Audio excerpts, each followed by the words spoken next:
All right, the question on everybody's mind right now, Joe Bulig, did you meditate? Why do we start on this one? Like, this one's down the list a ways here, and you jumped. People want to know.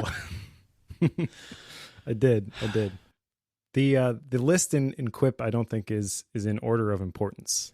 Oh, okay. So can we start with ratings and author style then, and work our way backwards?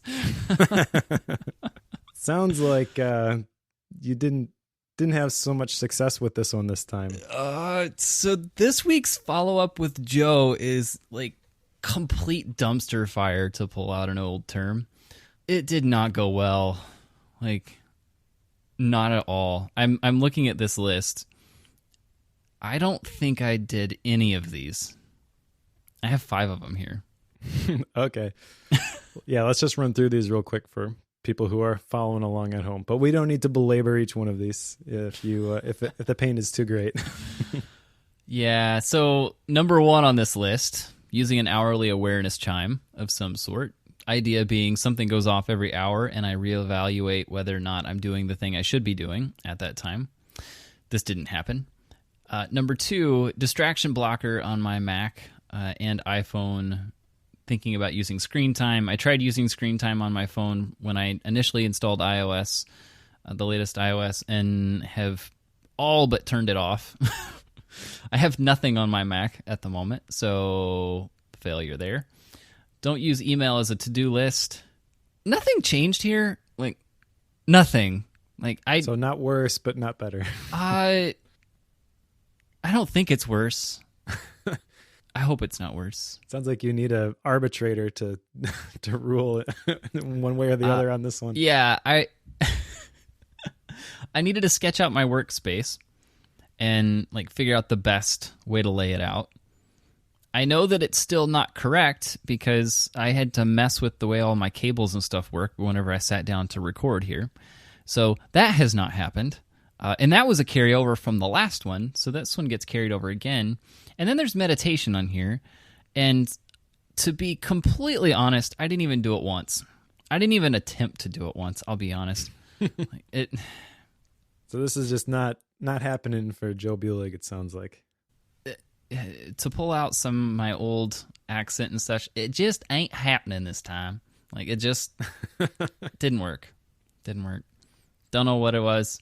I shouldn't say that. I know what it was. It had to do with, if anyone's listened to the Free Agents episode that I did with Mike and with David Sparks, I've got a lot moving from a job stance right now.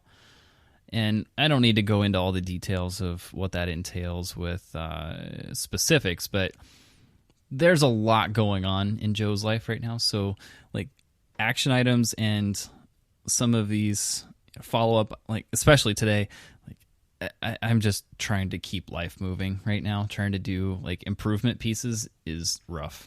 I didn't even, this is even the second time, this is how bad it is, okay? So this is even the second scheduled time for this book. We had to move it because I didn't get the book read. So obviously there won't be a Gap book from Joe this time. So, yes, this was a rough round for me. Sorry to hear that, Joe. But we don't need to pick on you every time, by the way. If you okay. If you want to take stuff off the list, feel free. I know, we don't have to get into details, but I know you're going through stuff, and I definitely recommend people go listen to that episode. David and I have gotten some great feedback on that episode. Sweet. People were really encouraged by your story. So that was really cool. It turned out better than I honestly had hoped. I was the one who posted that one, so I went back and re-listened to the whole thing. Sure. Added all the chapter markers, stuff like that. But I was really happy with the way that one turned out. And I know you and I were talking offline about how this is something that people need to hear, that it isn't always roses and rainbows. Right. And how do you deal with difficulty? I feel like the way that you presented your attitude and your perspective with things, that was really healthy. And I think that, and we've gotten some feedback that people were really encouraged by that. So sure. I just want to say publicly, thank you for coming on. That was fun. As weird as, okay, for those who haven't listened to it, so I'm leaving Free Agency to go join a company, And we talked about all the why behind that on Free Agents, because it's counter to what everybody thinks you should be doing, because everybody's quote-unquote dream job. Some people don't even like it when I say quote-unquote. Sorry. That's true. That was in our iTunes review last time. I apologize for Joe. Totally did it intentionally because of that review. I'm sorry. So whenever you're making that move away from this dream world of free agency, like everybody kind of like, wait, what? Like, why would you do that? So, yeah. Don't you want to stick it to the man, hustle, and get to the, I don't know, your ideal future? I mean, that's kind of the picture everybody gets, as like the Gary V's. You just gotta push through, man. Yeah. And then all of a sudden things are going to be great. But that's fine and dandy, but there's a fair amount of risk involved with that. And when you've got a lot of little kids at home, it makes it harder to take that amount of risk. So yeah. And success is never that straight line that everybody thinks it is. There's always twists and turns along the way. So it's true. So yes, life with Joe has been crazy lately. So that means that Joe's action items have been not great. Yeah. I will say my OmniFocus has gotten a lot more full lately, and yet I didn't get this done. So well, I guess that's good. I don't know. Now granted, I detail things out quite a bit more than some folks, especially yes, you, I think. You do. Yeah. So, for example, it is almost 2:00 in the afternoon as we record this, and I'm just going to look as what we've got here. I have a clicky keyboard. I just remembered that. I bought one, Mike. That's from follow-up. I have checked off 212 items today. What? That's not even possible. It is possible. I'm looking at Holy cow. So... All right. Well, I've got some stuff happening too, which we'll talk about maybe a little bit later. But stick a pin in that for now. I'll go through my follow-up here. I've only got 2 items. The one that I did not really do was start writing emails with 5 sentences or less. I didn't really send a whole lot of emails in the last couple weeks. You hate email. I do hate email. So this is something that I don't think is going to be done necessarily, but I do like the idea. And I think it's one of those things that I'll just try to keep in mind as I'm trying to spend as little time in email as humanly possible, which goes along with the idea here. So common theme, I think that will work long term.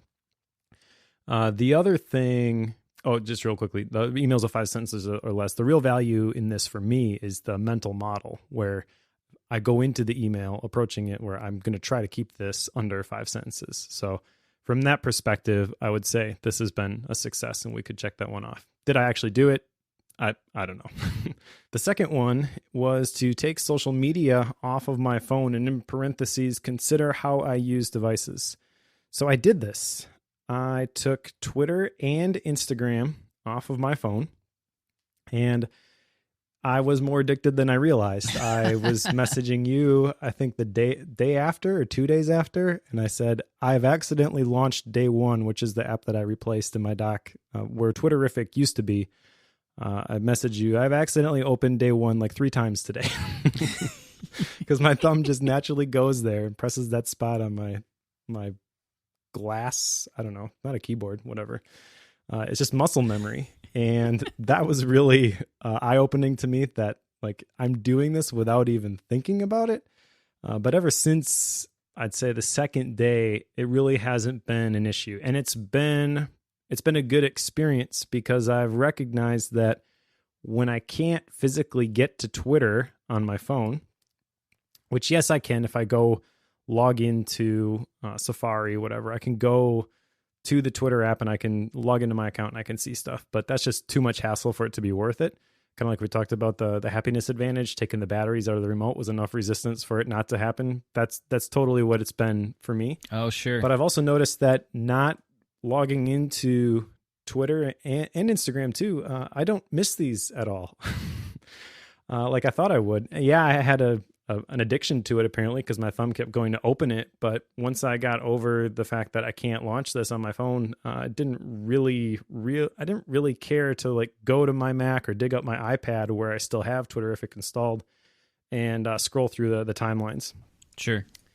So that's been a good thing, I would say. I don't feel like I've missed out on anything from not being able to keep up with those feeds.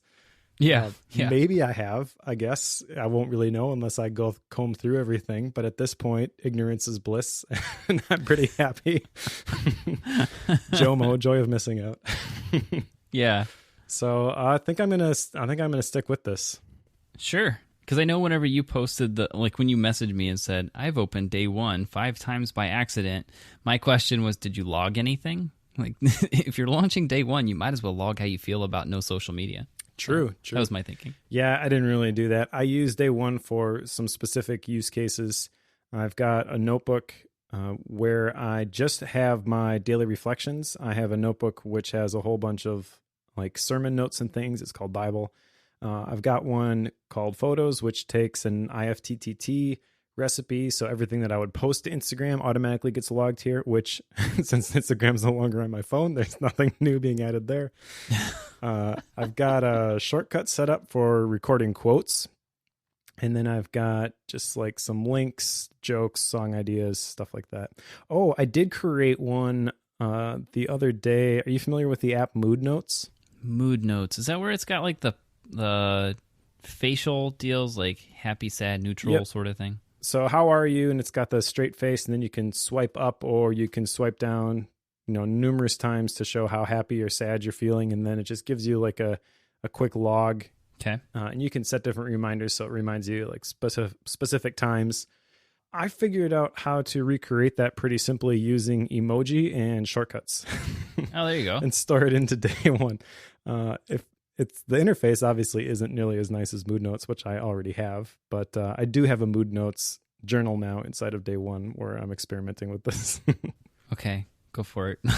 This is not my wheelhouse at all. Maybe it should be. Shortcuts is really cool.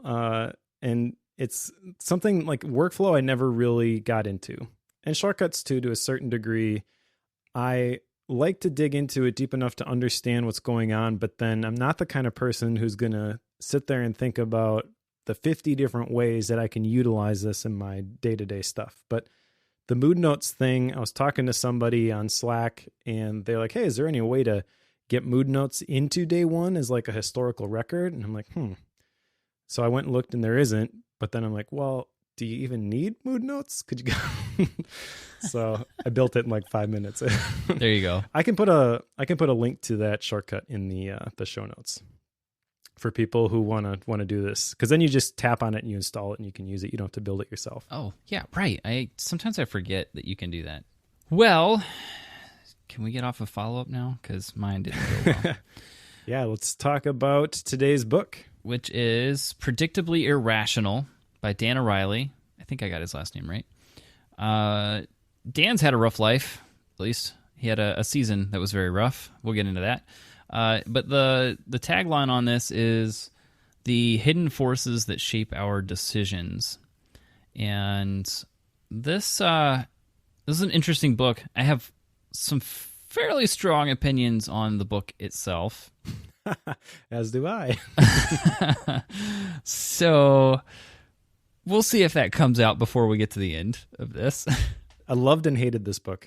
Yes. It's a very bittersweet book to me. Sometimes in the same chapter. So this is an interesting one. And it has a lot to do with how, as humans, we make a lot of decisions that a lot of times don't make sense. Like, and we'll get into some specifics here, but there are just a lot of times we make choices, and when you stop to think through them rationally and take the time to go through them, it makes zero logic happen at all. Like, it just doesn't work. Yep. So he goes through explaining some of these processes that lead us to those decisions and why our brains work that way, and gives tons of research behind how they determine these things. And in some cases, not all, he offers some ways to help or utilize those irrationalities, which I thought was helpful. But not all the time. But in some cases, I'm like, okay, this was silly. Yeah. So the author has kind of a crazy lead in as to how he headed down this path. Do you want to tell this story? I don't really want to tell this story. Sure. And I'm going to mess up some of the specifics because I didn't write everything down. But the short version is that he grew up, I think, in Israel. And when he was 17, he burned 70% of his body by a magnesium flare. So he was in the hospital for a long time. And he kind of frames the book through this experience while he was there, because as part of the daily routine, the nurses would come and they would have to change the bandages because a whole bunch of his body was wrapped in bandages. But the nurses tended to just rip the Band-Aids off, which is the common belief, I would say, for limiting the pain for an individual patient. And I mean, I've got 5 kids at home who are constantly hurting themselves, so they're always asking for Band-Aids. So do you go through a lot of Band-Aids, Mike? We do go through a lot of Band-Aids, and I completely agree. Just like rip it off, get it over with. But again, their whole body isn't being bandaged. They bumped their finger or their arm or whatever. It was like barely even a scratch, but they think they need a Band-Aid. So whatever, you just get it done with as quick as you can. So I understand that perspective. But his theory, as the one that is being bandaged, was that maybe it's not true that just ripping the Band-Aids off really does minimize the amount of pain that the patient experiences. And he went back after he left there, did a bunch of research, and brought like a study to the nurses and was like, hey, look, see, it's actually less painful if you take them off carefully than if you just rip them off. And the nurses responded by saying, well, yeah, but there's also the emotional trauma for us because we don't like causing the pain to people. So this way, you get it over with and you deal with the reactions and you move on. And he's like, oh yeah, good point. I never really thought about it from that perspective. And so that really just sets the table for all of the other chapters that he's going to talk about. And he kind of dissects like one common, I don't know what the term would be, idiom. I don't know, like one commonly held belief around a specific area. Like the first chapter talks about the truth about reality. The second one is the fallacy of supply and demand. And we'll go through some of these, but there's 13. I don't think we need to talk about all of them. But really, he just like shares a really traumatic, emotional story at the beginning and uses a personal experience to say, maybe what you've always believed is a little bit wrong. And it's a really strong intro to the material that's in this book, in my opinion, anyways. Yeah, it was a very captivating story to begin with. It had me very curious as to the rest of the book. Like, okay, if you're going to start off with this, I better hold on to my seat because this is going to be quite a ride. Yeah, exactly. And he's been doing research ever since. Yep, he has. Oh, has he? All right, let's go into the first one, the truth about reality. And there's a couple pieces of this that he spells out. One is comparisons, like how we compare different objects or people to each other and make decisions based on those. And kind of a side note that follows that is this about anchoring. You've seen this to some extent. I do this with my clients all the time. It's like, if I mention a particular piece of custom development that costs $10,000, it's easier for me to get $6,000 or $7,000 for the project we're talking about. Whereas if I mentioned $3,000 project and then try to sell them a $6,000 or $7,000 project, it's a lot harder to get a yes out of them. So you can reverse this. It does go both ways. So, yeah. But that's the whole concept he goes through here. Yeah, this one is interesting, especially as someone who makes stuff for the interwebs. You see this all over the place. And when you read this, you feel a little bit, I don't know. It felt weird when I read this. It felt like, okay, I can't trust anybody anymore. Yes. Because it literally is everywhere. He mentions that we like to make decisions based on comparisons. And by introducing a third option near one of the other options, then you can influence the person's decision. And you're like, I don't want to believe that people can be manipulated that easily, but he basically lays out a pretty strong case for, yep, it's true. Yeah. One example that he used in this section was The Economist, which at the time that he wrote this had an internet-only subscription, which was $59, and then a print-only subscription, which was $129, and then you could get both for $129. So the print-only at $129 being the exact same price as getting both for $129 was completely a decoy. Just to drive people into subscribing for both, even if they had no desire for the print subscription. And he shared a bunch of statistics because, again, he's a researcher and he shares so many research studies, too many research studies, in my opinion, in this book. But if you really like the research, then you'd probably love some of this stuff. And a lot of the research, by the way, it's stuff that he did. He's not citing something else that somebody else did. He, like Chris Bailey, for example, talks a lot about research and hyperfocus, but that's because he combed through all the research. It's not that he did all of the studies himself. Dan Ariely likes to do all the studies himself and then say, this is what we saw, which there's pros and cons to that, but it got a little bit old as you went through this book, in my opinion. As we're talking about this first chapter, though, the truth about reality, he shares some statistics on, like, when we position this thing here, we can get 80% of the people to choose this thing. And so there's a lot of like solid numbers around this, but as is the case with most of the research studies in this book, I kind of think that a lot of the findings, the specific findings, like the actual numbers, don't really matter.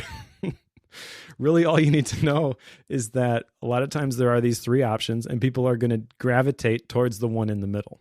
And if you position that more or less towards one end of the spectrum, towards one of the extremes, then you can get people to take that option. Yeah, it seems like it was more of a lesson in marketing than it was anything. Yeah, exactly. I kept like, as I was going through this chapter, the only thing I could process whenever I read each of the findings was, okay, how do I apply this to my business? Okay, now if I sell things this way, I could do that. If I sell them that way, that would lead to, wait, why am I always thinking about marketing here? Like that's totally my perception.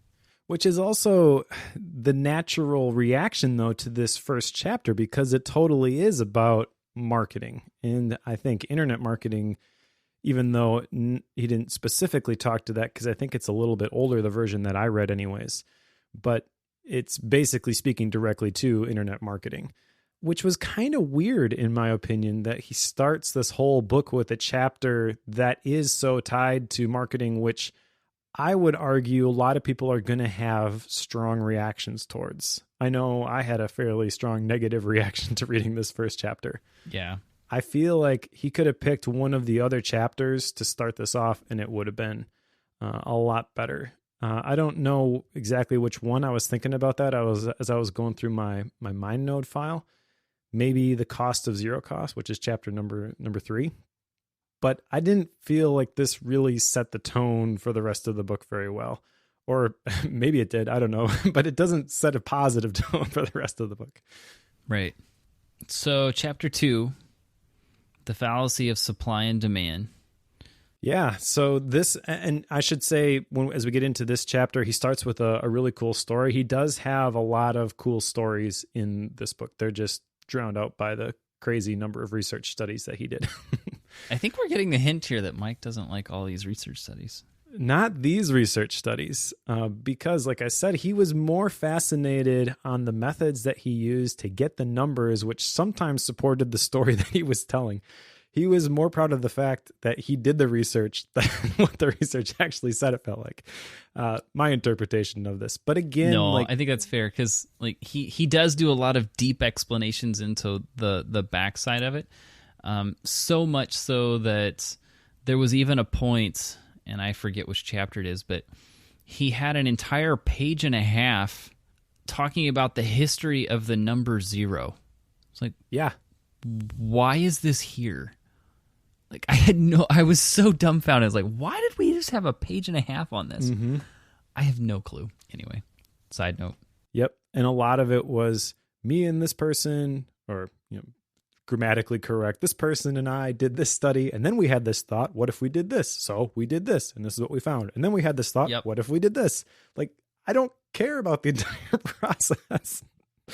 No offense. I know you had a traumatic experience at the beginning, but that doesn't mean that that's not enough goodwill for me to put up with the rest of the book just, Right. just because you told that cool story and I felt sorry for you. And that sounds harsh, but I mean, we read a lot of these books and we learn a lot of stuff from these books, but I also think that there's a lot of people who believe that when they start a book, they have to finish it. And we do because we have to talk about it for Bookworm.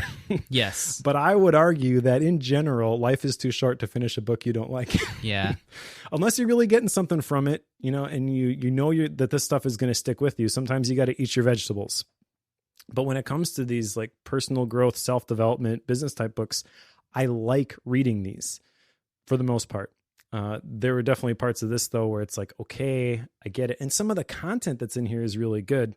So, you got to spit out the sticks sometimes, but the whole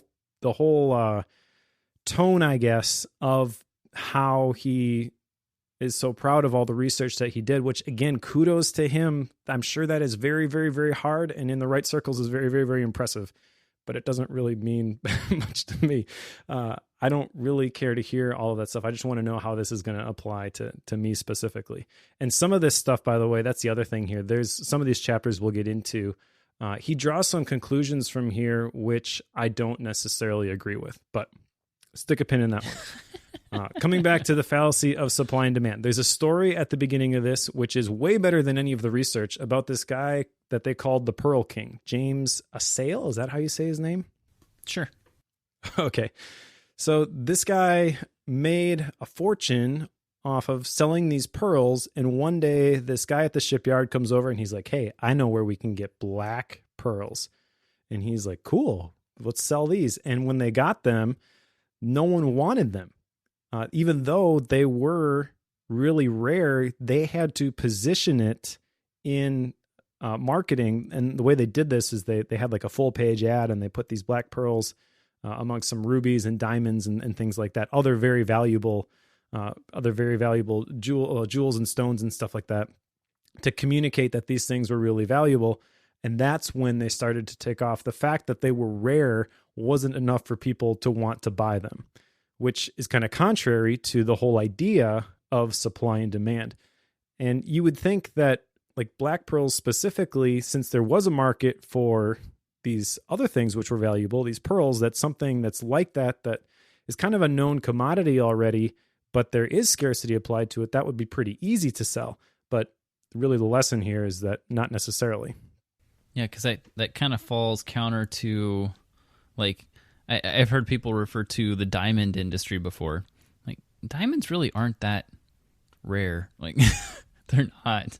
But the whole of our kind of, I don't even know if it's international, but especially in the U.S. culture, there's such a value placed on them because of the period that we give them to each other.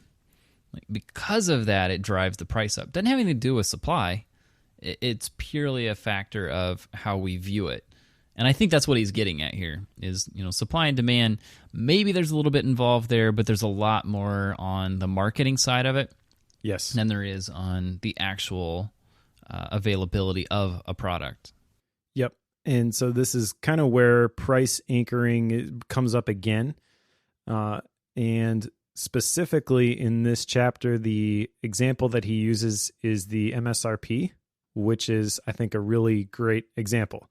So you go buy a car, they will say the MSRP on this is, let's just say, $30,000, but it's only $24,000. Like you immediately think, oh, I am getting a good deal here because that dot is a little bit more towards the middle of the MSRP, which could be completely arbitrary, but they've used it as a price anchor.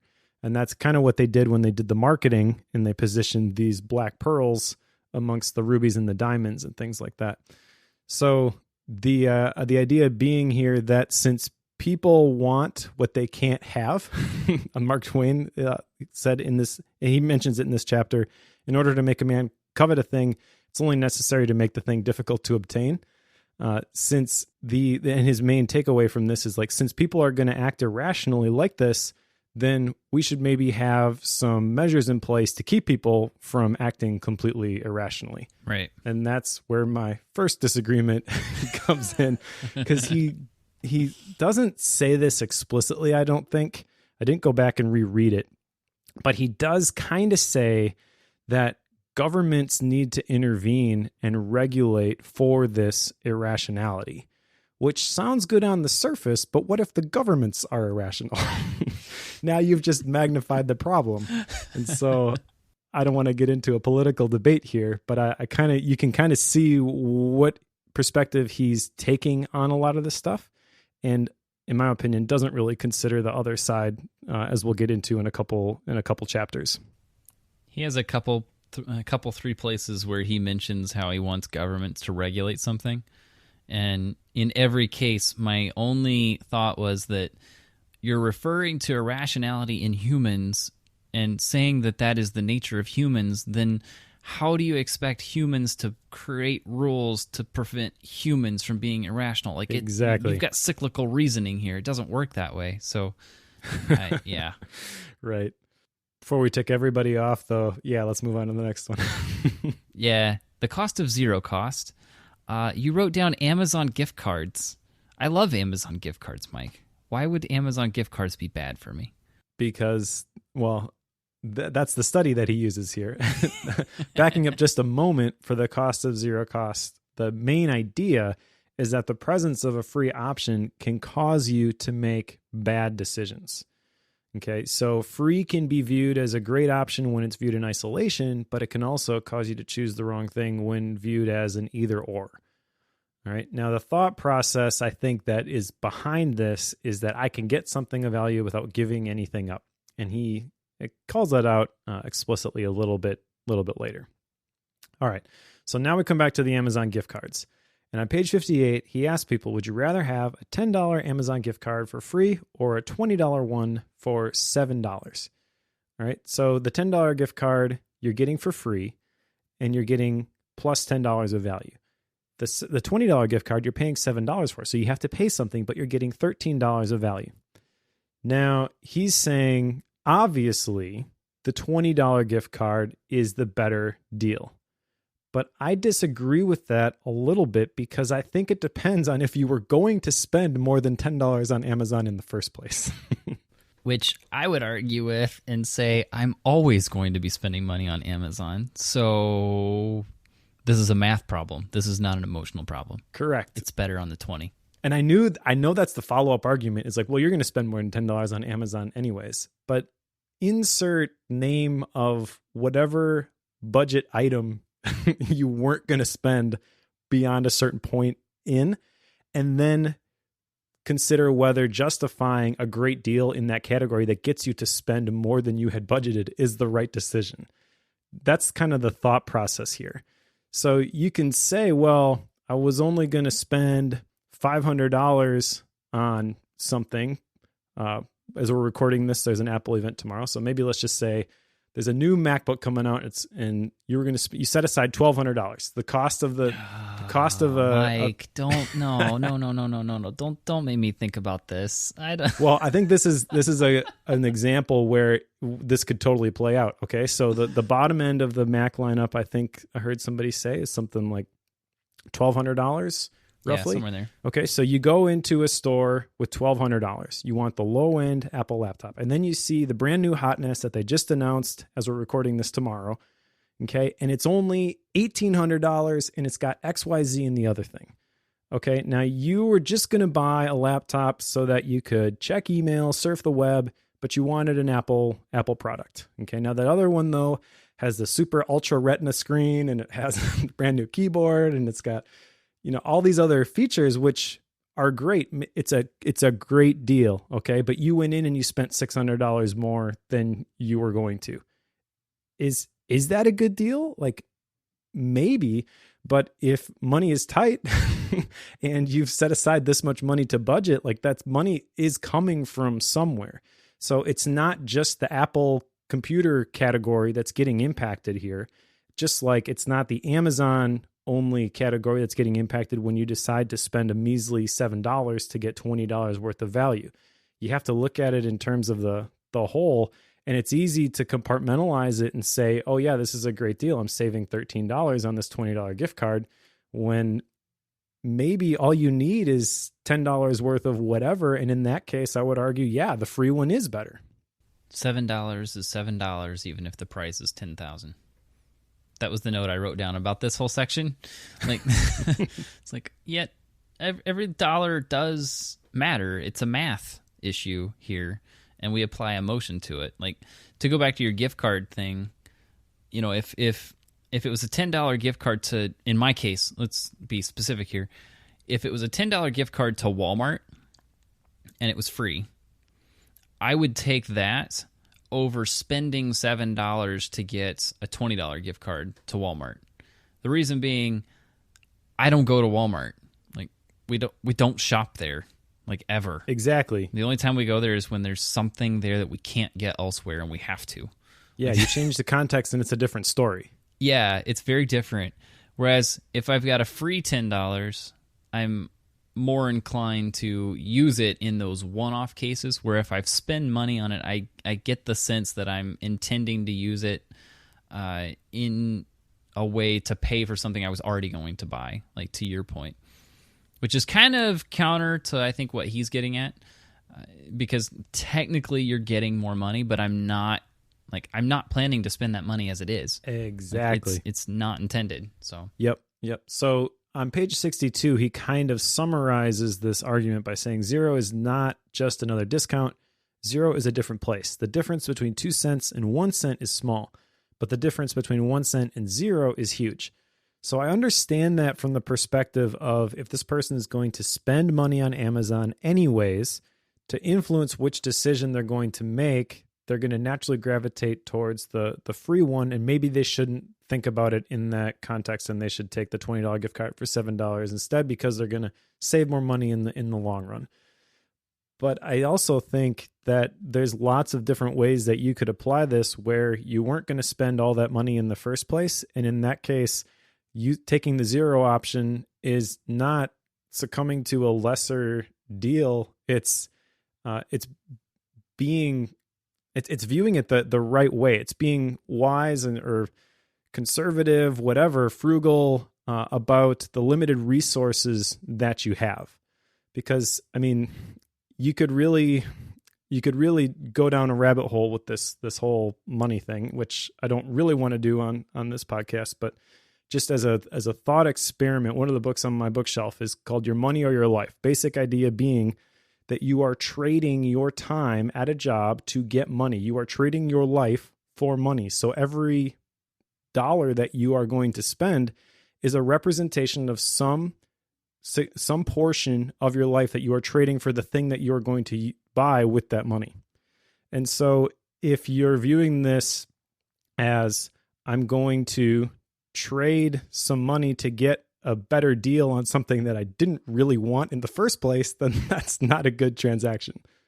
Oh, money. So complicated. Well, let's talk about something a little bit more simple, like social norms. Segue of the year. The Cost of Social Norms, Chapter 4. You have lots of thoughts on this one, I know. I do. So just real quickly, the idea with these social norms here, there's a couple different analogies that he uses here. The first one, and the one I like the least, is the example of sex. Because he uses the social context and the market context as free or paid. Yep. And the key idea here is to keep relationships out of market norms, which is a powerful example. If you break it down, I think it's a little bit more complicated than that, but I'll give him that one. I'm willing to give him that one. Yeah, and just to clarify that, because this is probably one of the sections that, and there were pieces of it that I really didn't like, but I resonated probably the most with this in the concept of social norms versus market norms, whereas in the market, it's easy to compare things because there's a cost involved, and you can compare that to the value of something in order to determine, did it work out the way that you wanted it to? Like, it's pretty straightforward. Social norms, on the other hand, involve relationships with other human beings. And if you have been alive on this earth for more than 6 seconds, you probably know that social interactions are not always simple. No. which means that relationships can be complicated and messy. And it really gets messy when you try to mix these two norms. Yep. So if you're trying to mix relational pieces along with market pieces, take, for example, the example he uses, Thanksgiving dinner. Say you go to Thanksgiving dinner and it's your in-laws' place, and your mother-in-law puts together a fantastic Thanksgiving dinner. It would be appropriate to bring, say, a bottle of wine to that particular dinner and offer that as kind of a housewarming gift of sorts. It would not be acceptable to show up and offer $40 to your mother-in-law for that dinner. Right. Even though the bottle of wine you brought may have cost $40. I'm not a $40 bottle of wine person, but some people are. So those are two very different scenarios. One puts you square in the middle of social norms. The other puts you square in the middle of market norms. But when you mix those two, in the case of Thanksgiving dinner, you create very angry people. You're not supposed to do that. Right. And even people who want to help other people out, like on page 71, he uses an example of the lawyers who were working for AARP. They weren't willing to offer discounted rates, but they were willing to work for free. Yeah. Which I kind of understand, especially after the Thanksgiving dinner story. Sean McCabe at one point in his book Overlap talks about how you should only ever work for full price or free. And I kind of get it a little bit better after reading this chapter. Yeah, this is now, as like a personal example of this, I do this with websites. It's what I do. I build websites, and I tend to either put people through my normal client project scoping quoting process, which is full price, or I do it for free. Like, that's the way it goes, because if you do anything in the middle, you're either discounting quality work and then the person expects kind of more because they are paying for it, or you're discounting your own work. Like, they either expect more or you feel like you should have done more. Like, it just messes things up quite a bit. Totally. So I definitely understand that after reading this chapter. The next context that he uses in here is the complicated relationship of businesses and customers, and also businesses and employees. And the idea behind this is that market norms tend to destroy social norms. If you were to offer to pay your mother-in-law for Thanksgiving dinner, you're not getting invited back next year. Okay, but businesses like to try and impose these social norms on their customers, and I would also argue on their employees all the time. Yes. So as it pertains to customers, it's easy to use language where you're projecting this social contract instead of a market contract. But then as soon as there's any sort of difficulty, the customer feels betrayed, which is obviously not a good thing. So from the businesses and customers perspective, it's kind of like a warning. But the thing that really resonates with me, especially as I read my Gap book, which was It Doesn't Have to Be Crazy at Work by Jason Fried, and I can never pronounce his name, the Ruby guy. Yep. The guy who created Ruby on Rails. Or Ruby, I guess, maybe not. DHH. Rails. Yeah. I saw a lot of overlap here. So companies also like to impose these social norms on their employees. The most common way probably that you have heard this is we're like a family.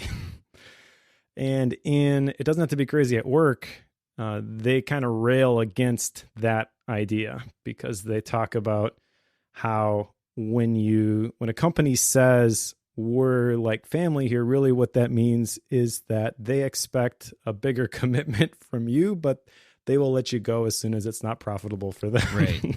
Right. And in this book, he talks about it a little bit differently, not quite as strongly as Jason Fried does. But on page 81, he says that companies must understand their implied long-term commitment. On page 82, says, in a social exchange, people believe that if something goes awry, the other party will be there for them to protect them and to help them. These beliefs are not spelled out on a contract, but they are general obligations to provide care and help in times of need. Now, this is a little bit fresh for me, and I don't want to project anything negative here, but I read this section, and then turns out that I am no longer working with Asian efficiency, which was a surprise to me. And as I'm going through all of this stuff, I realize the emotions that can factor into this situation or this scenario. And that's not to say that Asian efficiency did anything wrong, but it was a little bit of a surprise for me, and they're being cool about it. But basically, the company is pivoting in a direction where my position wasn't a part of the future plans. So there wasn't a transition period where 2 months from now I'm going to walk out and I'm going to train somebody to do what I was doing. I found myself like, okay, what am I going to do now? And I can totally see how in a different situation, if circumstances had been a little bit different, like I would have been really hurt by this. Like I said, Tan's been great through the whole process. I don't want to project anything negative about Asian efficiency here. I learned a lot while I was there. I grew a ton, and I know that the person that I am today, I'm much better suited to handle this sort of thing than I was when I went in there. But as I'm reading all these books and they keep speaking to this situation, I also am finding myself right in the middle of this. Yeah. So I get it. And it's something that, I don't have any immediate plans to go run a company, but having been on the other end of this, I have a new appreciation for what somebody goes through when they find themselves in this situation. And it's something that if I find myself in a position where I am managing employees and they're working for me, I'm going to have to really think through the terms of the contract. It's not going to be a social contract. It's going to be a market contract. You're going to get paid for the work that you do here. And if you stop doing work of good quality, like it's going to be clear that this is no longer a good fit. And that sounds really simple. I know that there's people like Josh who's probably listening to this and is like, that's not how it works. And I know that it's more complicated. Reading that the Basecamp book, I'll just call it, it doesn't have to be crazy at work. I haven't picked that up, but I really want it. It's good. Some colorful language in there, but a lot of great ideas. And they talk through their experience and how when people leave the company, no matter whose decision it is, there's like a goodbye letter that they write, and it's usually written by the person. Sometimes they don't want to write it, and so their manager writes it, but it's displayed for the week before they go, and everybody gets a chance to say their goodbyes and all that stuff. I just think that there's other ways to handle these situations than the stereotypical stuff that everybody thinks of. And it's challenging to me because having gone through it, it's not fun. So how do I make sure that if I'm ever on the other end of this, that it doesn't suck so much for the people I'm dealing with? Sure. It's kind of a rambling train of thought there, but that's kind of what's going through my head here. And also, as I'm reading this, it's pretty pointed and emotional for me too, because I'm in the middle of this. Yeah. And I mean, obviously, like, you and I have talked about this before, so this is, of course, not a shock to me, but it might be to the listeners. And I think it is interesting how your experience, because you did a lot of awesome work for Asian efficiency, let's be honest, and I'm really excited to see what you are planning to do moving forward. But as far as it applies to Predictably Irrational here, and we're talking about this social norms versus market norms and how companies use those back and forth, because it's kind of a catch thing today where companies want to build families, and we're going to get together as a family and work together to serve and serve our customers and build towards our mission together.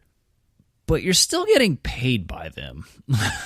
Yep. And that all sounds great until you have to make a tough decision, and then all the social norms go out the window. Yeah. And I see this time and time again, even with clients, where, I do have clients that come up and say, can you get behind us on our mission and help us build towards our goal? Like, yes, but let's get the finances figured out first. Like, I would love to do that, but for a price. Like, that's the way it goes. So when you're talking about employment towards with a company versus, serving their mission, like, yes, that's great. But at the end of the day, when you stop and work through all the details, it's still a market contract. Like that's just the way it is. And as much as we like or don't like that, it is tough to get on board with the mission of a company. And in some cases, you may not be. I've been working through this whole job search thing right now too. And part of that is that it's very obvious that I will most likely join a company that I am not 100% on board with their overarching mission or even their methods. But that's okay, because there are teams within those companies, or there are ways of working within those scenarios that you can still thrive in those situations. Like, that's still fine, even if your direct manager's not on board with it. Like, you can still do that. But it's not always the case. Like, you're not always doing it. Sometimes you're on board with their mission, but at the end of the day, it's still the company paying you for a job to be done.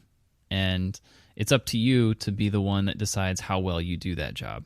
You're not going to be able to change the way the company views your work, no matter which set of these norms that they tend to operate on. Some companies I know mark solely on market norms, and I just don't know how people work in companies that are 100% that way, because although I understand it logistically, in the ones that I've worked with, they just don't seem to be very happy. Like, it just doesn't seem super enjoyable. But it seems like if you can come across one that does have some version of social norms at play, yes, you still have to stop and look at the market side of it, but there is still a little bit of this somewhat of a family feel. It's got to be a mix, I think. So I think it's interesting that you're kind of working through that exact thing when we just finished this. Like, it's kind of nuts, the timing there. Well, at the end of the day, really the only thing that matters is the market norm when it comes to your work and your company relationship. That's the thing really that I'm realizing, and that's not a bad thing. Okay, you just have to keep that in mind when you are working for somebody else. Is that, and there's definitely some advantages to working that way, by the way. I've, for a long time, done work with a family business, and it's been really difficult working with family members, because you can't just say like, hey, you didn't do this well enough. Like, you have to be careful. And I've never really liked that. But at the same time, it was easy for me to get completely invested in what I was doing with Agent Efficiency. So not Agent Efficiency's fault, but I changed the terms of the contract and made it a social norm because I was in line with the core values. And I viewed the work that I was doing there as fulfilling my purpose. And then all of a sudden, when it, again, like, Tan's been great. But at the end of the day, he's got to do what's best for the business. I get that. And when what's best for the business isn't necessarily what's best for me personally, like, you have to recognize that those opportunities, there's opportunities for those situations where you have the different forces or different perspectives, and they can be at odds with each other. So really what it's shown me is that it's great to work with people. It's great to do work that is in line with your purpose. But at the end of the day, you have to take ownership, control, responsibility for what you're doing.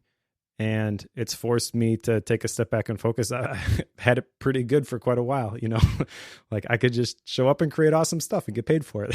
We were talking about before, like, all I want to do is create stuff and have people pay me for it. Right. So that's so hard. Well, turns out, yeah, it is. There's a lot of things that have to be in line in order for that to work. And I guess, the lesson for me through all of this is to take control of the process, which is kind of what I'm doing right now. So I don't want to make this all about me. I will just throw out there, though, that I will be doing a couple things. One of them is the faith-based productivity stuff, which I've kind of hinted at in the past. Well, this has given me the opportunity to go hard on that. So I'm going to be building that out. I've also going to be, I told you before we started recording today, I wrote my first newsletter in forever. So if people want to know like what I'm up to and see some of the stuff that I'm working on, head over to MikeSchmitz.me, sign up for the newsletter, and I'll send you all that stuff. I also, by the way, with that, the one that I wrote today, I think I'm going to start giving away all of the mind map files that I create for these books to people who sign up for the newsletter. So I'm not sure if people would like that sort of thing, but I don't know. If you want to get them the mind node, like the mind map files, and I'll just have links as PDFs for all the books that we're covering for Bookworm, go sign up for the newsletter.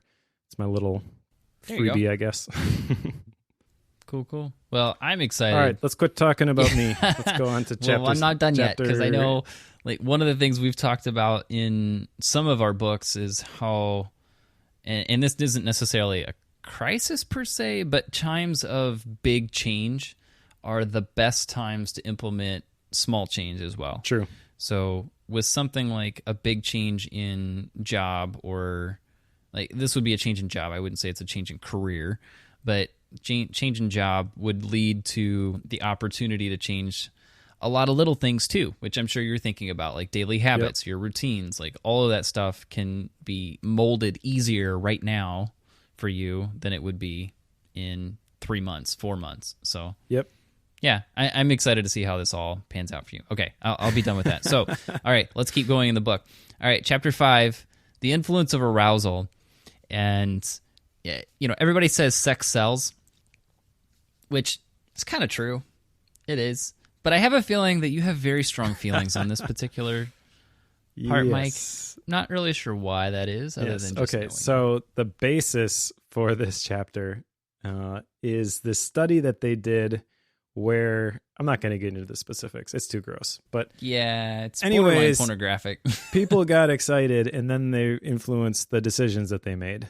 And I hate this chapter for so many reasons. But the big one I feel is that it's not just sex that changes your perspective and influences you to make bad decisions. So he talks about how we've got these two natures inside of us, good and evil. We underpredict the impact that passion has on our ability to think rationally. Totally agree with that. But again, sex isn't the only thing that influences that. So I guess I'll just get into my rant here. I cleared the runway for you. You did. Okay, so we are driven by two things, the avoidance of pain or the pursuit of pleasure. And obviously sex and arousal, like that's going to be the pursuit of pleasure. Now, you could argue that this is wired back to a survival mechanism because back in the day, you didn't reproduce. Like that's how you carried on your line that everybody else died off. Okay, so you could make that argument, but I don't even want to make that argument. I want to say that this is just the tip of the iceberg. And again, the real solution to this is not just figuring out how to control your emotions when you get excited, but the real solution to this is emotional intelligence. So let's just go back to like the avoidance of pain or the pursuit of pleasure. Scientifically speaking, when you're close to either one of these, your emotions or your amygdala, and I may be mispronouncing that term, but that the emotion center in your brain, that's going to kick in. I did a little bit of research because I was so mad when I was reading this chapter. And in Psychology Today, they say the stimuli comes in from the eyes or ears and goes immediately to the thalamus, and it then goes right to the amygdala before a signal reaches the neocortex. Okay, so if you read this chapter and you recognize that the study where they are literally looking at pornographic images and then asking them to make decisions, like that's what's going on right there. That process that describes the study. Okay, now in psychology today, again, continuing on, this survival mechanism lets us react to things before the rational brain has time to mull things over. The hair trigger amygdala, though, can be sloppy and distort things in this quick reaction. So this is a process known as emotional hijacking. And this is not just pertaining to sex. If you find yourself getting angry and making a bad decision, if you find yourself, you can fill the blank here with a lot of different stuff. And if you understand this concept of emotional hijacking, there's basically, when it happens, it's almost like there's nothing you can do, which is the exact findings of this study. And I really think that this ties in more to how pleasure works than how the arousal process works. So yes, that is one avenue that this could play out in, but there's so much more here, because when you are pursuing pleasure, the nucleus accumbens, it's called, releases dopamine, which is the pleasure chemical. The hippocampus lays down memories of the rapid sense of satisfaction. So you kind of are envisioning the ideal outcome for this state, like that you get a picture of you following through and doing the thing that you want to do. And at that point, your amygdala kicks in and it hijacks the situation. Now, over time, it's going to take more and more dopamine to get that same high. This is why addictions almost always get worse. But you can recognize this process in your 4-year-old as well, and they know nothing about the birds and the bees. They get so fixated on, I want this thing, and like they can't think rationally. So right. I don't know. I mean, this is just such, the way it's presented in this chapter, even the title of the chapter, maybe this is like print clickbait. I don't know. Like he's trying to get you to keep reading at this point, and that's why he titles it The Influence of Arousal. But I feel like this just pigeonholes it so much, and the solutions that he gives at the end of this are just ridiculous. The solution is not like figure out what to do when you get excited. The solution is learn some self-control, for crying out loud. Yeah, because one of the solutions he posed was, we need to have condoms freely available everywhere. Like, yeah, what? That's not going to solve it, buddy. Sorry. Okay. Yeah. Anyway, we're going to get into politics there pretty quick. But I one of the things I really wanted him to do, this to me was the weak point of the book by a long shot. I wanted him to name this The Influence of Heightened Emotions instead of Arousal. Yeah. Because this is where sleep on it before you make a decision. Or, yep. Try to get more options available to you before you decide something.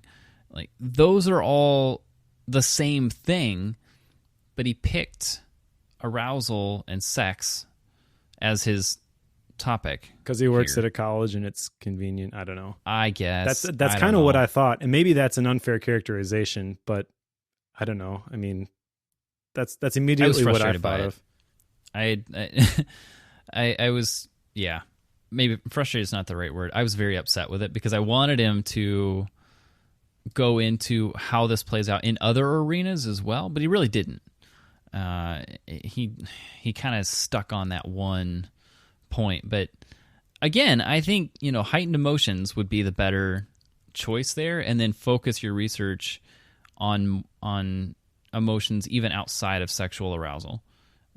When somebody's angry, like, you make terrible decisions when you're angry, right? And it's the exact same thing. It's the same point. Anyway. Yeah, okay. Which is why the solution is not carry a condom all the time. The solution is self-control, which is an emotional intelligence skill, and it can be learned. It can be developed. It's not something where you're either born with it or you're not. And I don't know, just reading this chapter, and then especially when I got to the solutions, it's like, well, we just got to figure out how to make it safer. He also talked about that with driving. It's like, no, just if you can't do it safely, don't just put up some safeguards, like put up some supports that are going to keep you from derailing your entire life by making a bad decision when you're in a state that you could make a bad decision. And I don't know why this is so radical, like why that's not even an option. Yeah. I felt like his responses to chapters like this had a lot to do with putting in safeguards to prevent people from making that decision, or to stop people from making a bad decision. And you and I tend to come at it from the stance of, don't put things in place to stop a bad decision. Teach someone how to make a good decision. Yes, which requires that you view your situation a little bit differently. You have to realize, if you're going to do that, you have to realize that you're in control of your situation. You have to take responsibility for the outcome and recognize that you have the power to change, which just about every self-help book that I've read, which talks about like radical transformation, that's at the heart of it. They don't call it personal responsibility, but that's basically what it is. Yeah. Tony Robbins, awaken the giant within. Well, you're never going to awaken the giant if you're waiting for somebody else to be like, hey, you're really great. Yeah. You can do amazing things. Like, you have to believe that. Yeah. And it's just completely missing from this chapter specifically, and it makes me so mad. I don't even understand why. Like, I don't understand why that's not even an option. Like, why that's completely missing from this whole section. Like, there's no mention of self-control. It's just like, well, when this happens, you're no longer yourself. Some alien has hijacked your brain and there's nothing you can do about it. So just go ahead and use a condom and maybe it won't be so bad. You're like, oh, my gosh. Yep. It's just, I think that's a really limiting belief, I guess, is the best way to describe my strong reaction to this. Because at that point, you are subject to really yourself, but like, you really, if you are resigned over to the fact that you will find yourself in a situation where you have no control over things, that's pretty sad. Maybe it's just me personally, but I feel like if you view, even like one of my action items, was it last time or the time before, was to make the 2 lists, like what I can control, what I can't control. Oh, sure. Yeah. 2 or 3 times ago. Even if the list of what you can control is very small, having something that you can control is very liberating. And I kind of got the feeling from this chapter and from this book that, government should regulate everything. We can't trust ourselves, yada, yada, yada. We're just reaction machines and we make terrible decisions and there's nothing we can do about it. And I don't know. I disagree with that at a fundamental level. So chapter 8, keeping doors open. Yeah. Let's just go on. Rip the Band-Aid right off. Yep. Let's just go. Keeping doors open. I had a bit of a qualm with this one, but all right. So we've had the story before about, I'm even drawing blanks on all names and scenarios and stuff, but there was a general commander, somebody sailing boats to a foreign place. He burned the boats so that his soldiers were forced to go forward and win the conquest because there was no retreat option. So the door was not open for them to go back. So it forced them to move forward and not keep any doors open. That is the concept here. He goes through a lot of detail on how that can be limiting and how it can actually cause some problems to keep a lot of doors open and not decide, which is fine. I think that's great. I have a little qualm with it here in a minute, but I know that having too many doors open, because I've done this with my business before, if you have too many things running, it does get to be a problem. So having a lot of opportunities that you're maintaining all at one time can get to be problematic. Yes, I agree with that. Now, the story that he told at the beginning of this, again, I thought the story was way more powerful than the research. But I've also heard this story before. I heard a different version of it with Cortez, I believe, when he was fighting the Aztecs. But the whole idea of burn the boats, that's something that resonated with me. I actually did a Toastmaster speech on this a while back. So I really I really like the idea, and I really understand, I feel, the motivating aspect of this. So this is interesting timing for me, again, because he talks about on page 150, doors that just might lead to a new career or to a better job might be hard to close. And I get that. It's hard for me to picture myself not at agent efficiency, even if long-term faith-based productivity blows up and that becomes the main thing.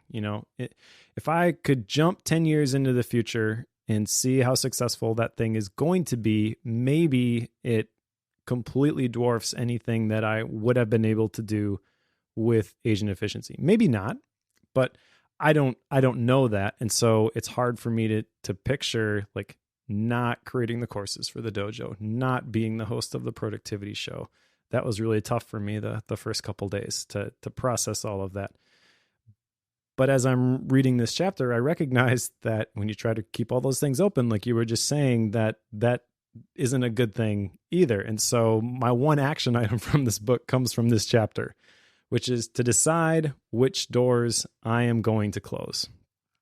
And one of my notes here, in my MindNode file, I've got different emojis that I use. Like I've got a talking head for the talking points. I've got a key icon for like the key ideas. And then I've got this little light bulb, which is kind of the stuff that jumps out to me. And I put time to go all in on your one thing.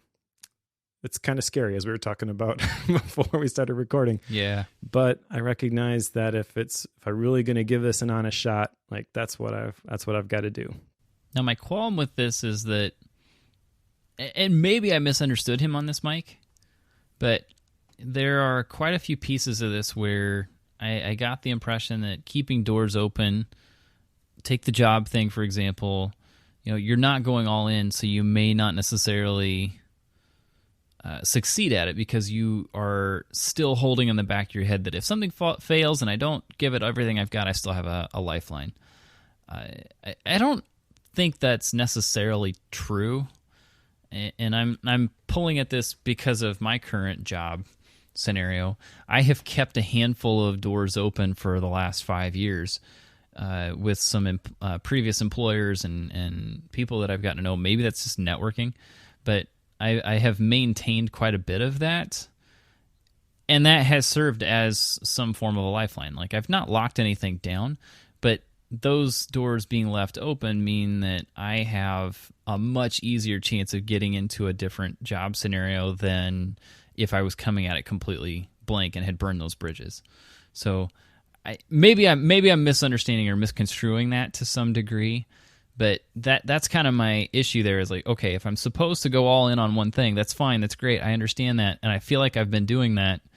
But at the same time, don't be stupid. Like, yeah, like this. There are times when it's good to maintain a relationship somewhere or keep an option open, just out of wisdom, like just so you're not being foolish. Yeah, no, I think there's a lot of nuance to this topic that's going to depend completely on the situation.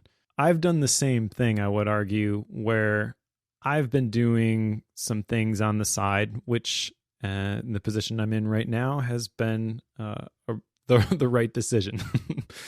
And I think that it's easy to say or easy to paint this very generalistically, but I think that there is a cap on the number of doors that you can realistically keep open. And you have to recognize that when you are putting effort towards keeping certain doors open, that it is taking away from the effort that you can apply towards something else. And for me, I guess what that has shown me is that the activation energy that I would need to apply to get faith-based productivity off the ground. Like, I've had the idea for years. I've been picking away at it here and there. I recorded some videos with my brother. It was something that I was quote unquote working on, but who knows when it actually saw the light of day because it was way down the list. And now when other doors close, it gives you the opportunity to redirect your focus, redirect your resources, and to apply energy and effort towards some of these other things. And so if there are doors that you are trying to keep open, maybe those are the right things, because eventually that open door is going to become something else. But maybe also like that should have been the door that you walked through a long time ago and you were distracted by keeping the other things open, if that makes sense. So there's, again, so much nuance to this situation, and you could probably justify your action or lack of it in any personal situation within this concept. But I do think it's worth evaluating and recognizing for any person, for your situation right now, what are the doors that you have consciously kept open? And then why are you keeping those things open in the first place? Maybe it is because you want to go do this thing eventually, but maybe it's just because you've been doing this thing for a while and you haven't rethought it in quite a while. And maybe that's a season that chapter on the book is closed. You need to let that thing go. And that's really the point he's getting at, I think, with this chapter, is that the natural reaction is, I just got to keep my options open. I got to go keep that door open. And in the study, they had to physically like click on the door on the screen in order to keep it there. And every time that they did that, it actually reduced the amount of money that they were able to earn if they had just like picked one of the doors and stuck with it. So that's the thing here, I think, is it's fine to keep doors open. It's fine to keep options open, but only to the point where they're not inhibiting you from committing to something. Yeah, I think that's a very valid point and one that needs to be definitely made here. Chapter 10, The Power of Rice. I think this is actually chapter 11, Mike. Power of Price, sorry. Price.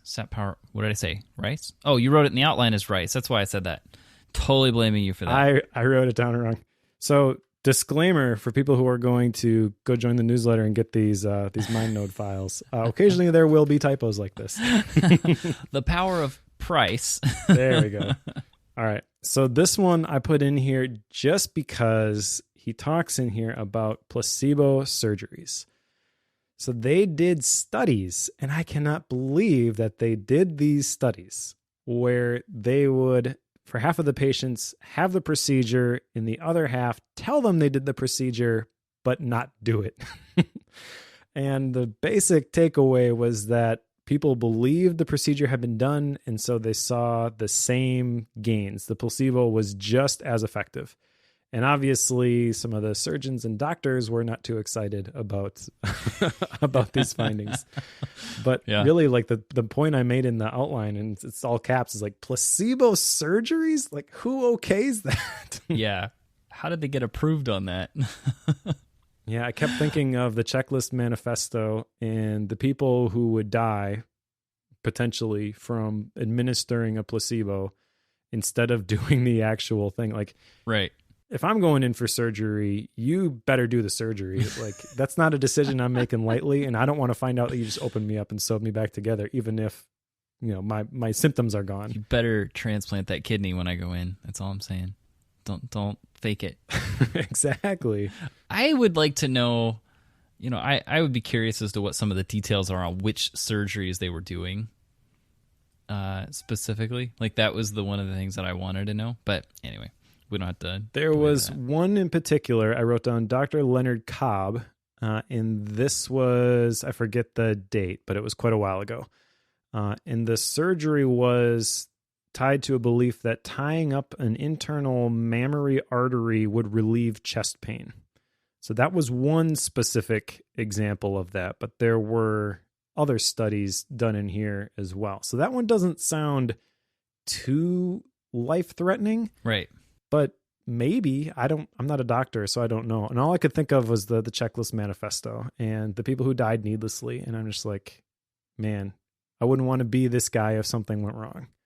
So yes, the power of price, and essentially in that chapter he's talking about how your expectations based on what you paid for something can influence the way that you see it. Yes. So if you paid $100 for some tech gadget, you're going to think that it's a much better tech gadget than a $10 version of that does the same thing, even though it wouldn't matter if the $100 gadget was made out of plastic and the $10 one was made out of metal. Like, your perception would still be that the $100 one is better, purely based on what it's priced at. Yeah, and really the story that's at the beginning of this is what's the difference between a 1-cent aspirin and a 50-cent aspirin. And he says basically it's the effectiveness that you think you are getting from taking the aspirin. Right. And just the fact that the cheaper aspirin is cheaper, you're not going to experience the same effects from it, even if it's the exact same thing. So, and there's an interesting section in here on the history of the word placebo, which I liked. So placebo means I shall please. And it was originally used in the 14th century to refer to sham mourners who were hired to wail for the deceased, which I thought was interesting. So you have people who are attending this funeral, and I keep thinking of, right or wrong, like the Donald Trump picture of like the National Mall being full of people, and like, look how many people are here. Right. Like people who are concerned about that sort of thing. Like, this is totally something they would do, is like, oh, look how loved my brother was. He had 10,000 people at this funeral. Well, 9,900 of them were paid, but and I don't feel that way about my brothers, by the way. So if they're listening, but that's kind of the picture I got here, is like, who pays to hire people to cry at a funeral? Yep. But that's where this thing started. And then by 1785, it started to appear in medicine, and it really just runs on the power of suggestion. Yeah. I would say maybe one of the similar things we see today is like the paid protesters. That's definitely a thing that we see today, where there are quite a few people that are paid to show up and protest. Like, that is what they're there for. Okay. It's designed to create a perception. Skipping a couple chapters here that I'm kind of glad we're skipping, because I don't even know how to talk about them. Going on These should have been, the ones we're skipping, by the way, should have been the most interesting chapters in the entire book. Correct. They should have been the ones we wanted to spend the entire book time talking about, and yet we're going to skip the context of our character and go to beer and free lunches. Yep, beer and free lunches. So this chapter I only put in here because I had the same thought earlier in the book, and I forget what chapter I originally wrote this down from. But they again did a study where the guy dressed up as a waiter at a local pub and was taking people's beer and wine orders, I believe, and then also they did a similar study where people were ordering food. And they noticed that when they presented like 4 options and there was a group of 4 people that came, the first person would choose the thing that they really wanted, and then everybody else would kind of need to be unique and select something different, which is an interesting idea. And the thing that I had wrote down, which I wanted to just ask you about, really is not have a whole lot of pertinence to anything we're talking about here today. But when you go out to eat, do you try something new, or do you stick with the usual? Yeah, this is a tough one, because I know... And we even talked about this at one point. I forget the book, but because it was like a side conversation, but it was around like, do you enjoy something you know you will like, or do you take a chance on something you might like? Yes. Like that's really the question being asked here. And I think that in like when my wife and I go out on a date and we're going to dinner, when we do that, we have a number of places that we like that we will go to. But I think for us, it's kind of a 50-50. Like, every other time, it seems like we will either try a new place or we will go to a place we've been before. And it seems like it's a pretty regular basis that we'll find something new that then becomes a regular. But I think it's roughly a 50-50 that we do that, which is a lame answer in this case, because basically I'm saying we do both.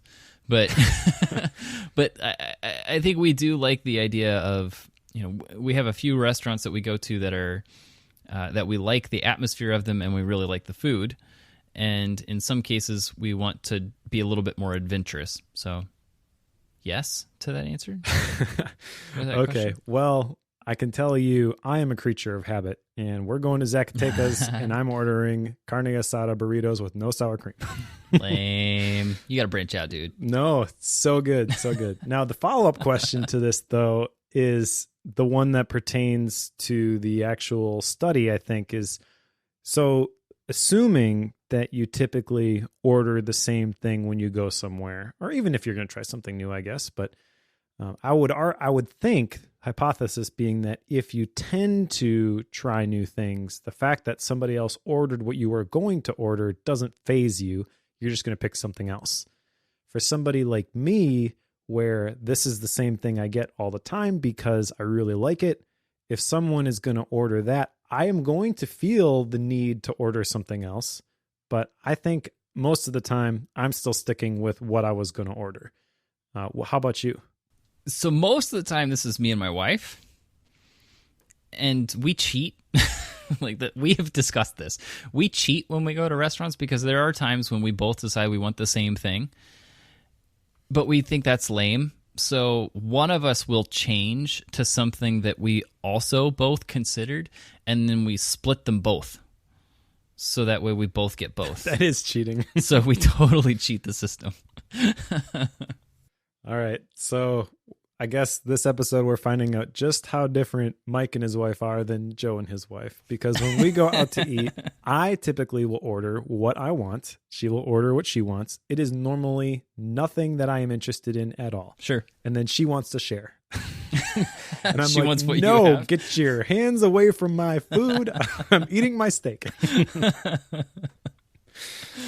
I don't say it quite like that, but that's what's going through my head. Yeah, you and she do. knows that. So Just admit it. You say it like that. I like to think I'm a little bit nicer in real life, but Mike's head is a jerk sometimes. Sure, blame your head. You are your head. My wife has to tell me that once in a while. All right, so that's basically the idea there. I just thought it was interesting to talk about because this is something I think that plays out all the time, Sure. Whether we realize it or not. So kind of a weird / lame way to end the book in Yep, my it opinion. is. There was an opportunity to end this really well, but it didn't happen. It would have been better if the context of our character parts 1 and 2 had been a little bit better. But just real briefly talking about this, the basic idea here is that people are jerks, which based on our Christian belief system is not a surprise to us. Right. But basically is saying like people are going to cheat, people are going to be jerks, and only when there's a convenient rationale, only when you have what did he say? He mentioned the presence of the 10 Commandments, which reduce cheating, which was interesting. But the moral benchmark, that's what he called it. The moral benchmark in place that it curbs cheating. One interesting thing from these 2 chapters was that people they found out didn't cheat when they were signing their names on an honor code. And my college did this, St. Norbert. Every exam that you handed in, you had to sign your name on the back of the blue book, which now I get why they did that. Yeah. Because it meant that they could reduce the cheating and they didn't have to monitor it. But there's not a whole lot here that's surprising. There's 2 whole chapters devoted to this same topic, which could have been a really deep conversation, but the basic idea is that people cheat. Yeah. That said, action items, Mike. There's 1 on this list. Just me. Yeah. Just you. And I don't know that there is anything that I am going to close at the moment, but the action item is to ask myself this question of which doors am I going to close? Because I would rather close doors than have them closed for me is my big takeaway here. Sure. Which is very valid. No, I'm obviously, I think, hopefully the listeners know this, but we do talk when we're not on the podcast. As I've been referring to it today, we do have conversations when the blinking red circle does not exist. So, yes. We're not just internet friends. Yeah. So, I don't have any action items this time, partly because I did such a wonderful job on my previous list that I felt Actually, the Joe, need you still have to- 5 action items. I just felt like I would take a break from being so amazing. So I am not going to add action items this time for a handful of reasons. One, I really didn't have anything that came out of this that I felt like I needed to change. I don't really know. Yeah. And I should know, because I had this conversation with a friend. It's like, when we do these action items, like, this isn't, like, they're mostly experiments most of the time. Like, I'm going to try this, and if it works, great. If not, I'm going to drop it. And I hope that comes across, because I've gotten the sense that a few people think that we go through these action items and we're, like, trying to change who we are all the time. I don't think that's the case at all. In some cases, we want to change something about our personality because we don't like it, which I'm perfectly fine with. But I think in most cases, correct me if you think I'm wrong, Mike, they're mostly experiments that we're going to try. Yes, but I would argue that the best books inspire you to make a change. And I think it is totally fair to say that this book did not inspire you to make a change. No, it did not. So getting into author's style and rating, if you want to go there, we mentioned this a little bit already, but I was definitely not a fan of all of the research. And it's not just that I didn't like reading research, but he is so fascinated with the specifics of the research instead of the big ideas and the takeaways that can inspire change in other people. I kind of feel like he wrote this as a memoir or like a journal, like, hey, I did all this stuff.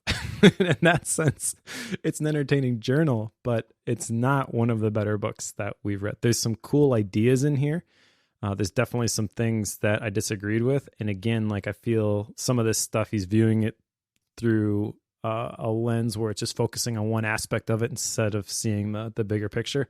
And maybe to be fair, he's done research since then and he's kind of rounded out more of the picture, but I definitely did not like reading this book. I do think there's some valuable stuff in here though. So I am going to give it 3 stars just for some of the ideas. And I do like some of the questions that are posed and some of the thought processes that lead to the research.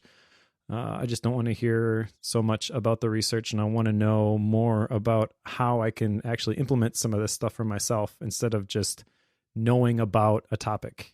I felt like I get done with this and I realized that, yes, we are irrational beings. I really don't know what I'm going to do to make any positive change in that area, but now I know at least I'm irrational. Yeah. So where do we go from here? That's my follow-up question. So you put it at 3.5, or did you do 3? I'm going to go straight 3. Straight 3. I was thinking I heard 3.5. That's why I was asking. So I haven't really felt this way before, but I kind of feel the need to apologize for selecting this book. Like, I don't really know why, but I felt like, okay, so this book is 322 pages long, at least the version I'm looking at, the paper version. The only version you should be using. False. There are other ways to read books. Just saying. But to go back to last week's episode when we were talking with Chris, I don't think that Dan Ariely spent much time thinking about the density of this book. He didn't spend much thought on how much he was giving versus the number of words he had on the page, which means that he has a ton of reiterations or a lengthy explanation. Like, there was one case, I can't even find it because I didn't write it down because I was so mad at it, but he had one particular study that he spent close to 10 pages explaining the study. Yeah. Without getting to any of the results. Yes. Like, why? Like, I don't understand that. So I was very frustrated by this book. Are there good points in this book? Yes. Some of the results, just real quickly, like he draws conclusions from them, and I found myself at certain points being like, I don't necessarily think that's what the numbers are saying. Yeah, I had a few of those too. So again, are there good things in this book that you can take away from it? Yes. Can you learn more about how your brain operates? Yes. Could you do it another way than this book? Yes.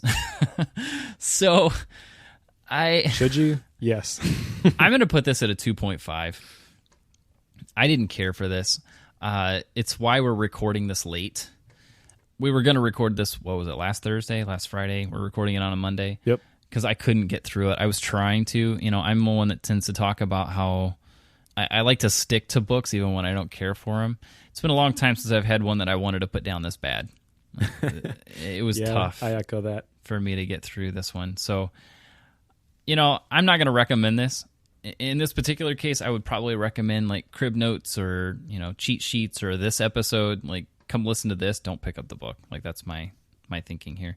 If you want a long, very long, meandering journey and you love reading about science and all the itty-bitty gritty details that go into that, this might be for you. Or you like academia, because that's where he's coming from, and that's why I give it 3 stars, because for me, in the world that I live, this doesn't fit. But I can see a situation where this is speaking the language to somebody who's reading this. I do not live in that land, however. Yeah, I don't either. So there we go. Apologies if you read that along. Maybe you loved it. I don't know. I'm sure some people love it. It was a New York Times bestseller. Yeah, but I think we have learned that that doesn't necessarily mean anything. So, there you go. Correct. All right. Upcoming books. Upcoming books. Next one's yours. What are we doing? Yeah, we're doing Scrum by Jeff Sutherland, which is the most recommended book in the Bookworm Club. And when I picked this out, I'm like, oh, this is going to be great. I can talk about how we use Scrum at Asian Efficiency. I'm no longer at Asian Efficiency. I'm a little scared about how I'm gonna what takeaways I'm going to have from this. But I picked it. I announced it last time, so we're sticking with it. Yeah. I'm very curious about this one because when I'm looking at joining companies, almost every company that I've looked at, it all involves development in some kind, and almost everybody runs Agile. So I've not been through the details of Agile. Like, I know how it works, and I can jump into teams that are operating on it. So maybe you pick this for me. Thanks, Mike. You're welcome. No, thank you to the Bookworm listeners who recommended this. Yeah, they've been kind of honest on that one. The book after that, we're going to go to a repeat author, and we're also going to step outside of like the business self-help sort of books into medicine. So this is Atul Gawande's Being Mortal, tagline, Medicine and What Matters in the End. I think that I'm selecting this partly because I had kind of an interesting journey with the whole Lyme disease bit, and I'm fascinated to know Gawande's take on some of these things. So I felt like he was a really good writer when we read the Checklist Manifesto, which is also by him. So I'm curious in this one. So maybe we'll step outside our normal realm for this, Mike. Sounds good. And then Gap Book, you mentioned you don't have one, which is totally fine. The one I'm going to be reading in between is a Michael Hyatt book, Your Best Year Ever, which has been on my bookshelf for a little while. But I kind of feel like it's time to go through this as I'm thinking through the faith-based productivity stuff. I worked in the productivity space for a long time. I get setting goals, 12-week year, all that sort of stuff. But I've heard a lot of good things about this book. And even though it's probably not as simple as his 5-step plan for achieving your most important goals, as the subtitle says, sure. I respect Michael Hyatt a lot, and I think that there's going to be some cool ideas in here. So cool. That'll do it for this episode. If you want to recommend a book yourself, you can do so in the Bookworm Club, club.bookworm.fm, which I know you were going to mention this, but I'll just throw it out there. There's a mechanism to vote for books that have already been suggested, or you can add your own. You can also add your recommendations from the website. You can go to bookworm.fm/list, and you can see a list of the books that we have covered, and there'll be a button there to recommend a book, unless you changed the website recently. Yeah, if you click that link, it takes you to the club to recommend a book. So there's really one mechanism, just a few ways to get there. Gotcha. There you go. But yes, there's a book list on the website. But we would like you to join the club. There's some fun conversations that go on there. And conversations about potential books. So it's kind of interesting to see what you guys want to hear us cover. Some books I see on that list and think, and some I think, oh, duh, yes, we should totally do that. Yep. So I'm always interested in those recommendations. But a couple other ways that you can support the show. One is through the typical iTunes review. We talk about it every time, but those help out tremendously. Sometimes if you mention criticism in there, I will do the same thing that you told me not to do, just to, be myself. But it also helps us understand if we're headed in the right direction as well. So if you have a review for us, link in the show notes. But you can also, if you look through the show notes, all of the links to the books are affiliate links. So that's also another. They go to Amazon, so you can pick up the books for yourself if you want. So if you like Predictably Irrational, if it sounded like something you wanted to read, don't. You could go to the links and click on that. However, if you want to read along with us in Being Mortal, you could do that as well by clicking the link in the show notes there as well. There you go. All right. So thanks, everybody, for joining us. If you're reading along, the next book on the list is Scrum by Jeff Sutherland, and we will talk to you all in a couple of weeks.